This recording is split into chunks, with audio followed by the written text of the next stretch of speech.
Maggie Driscoll made a breakthrough on Coronation Street as her blackmail storyline ramped up. Earlier this week, the family matriarch was pressured by former daughter-in-law Melanie, who had a dastardly plan.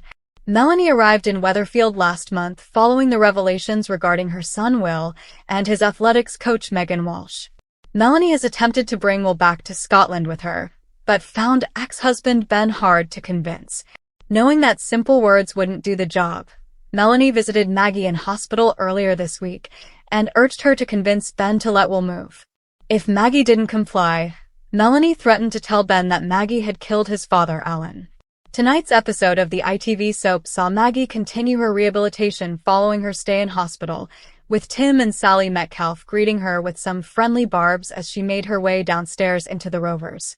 Her mood soured, however, when Melanie walked in. Melanie called Ben over and threatened to tell him everything, but Maggie managed to at least delay the blackmail deadline until the end of the day. Maggie soon got to convince Ben that Melanie's idea was a good one, and suggested that a move for Will could be good for him. Not only would it keep him away from Megan, but it would also give the family some time to breathe. "I've been thinking about Melanie's proposal, and it might not be the worst thing that could happen," she said. "It doesn't have to be forever. Just a couple of months.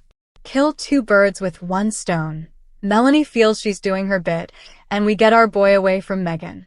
She added that the gossips would move on to another matter once the dust had settled, and Ben appeared to consider the idea for a change.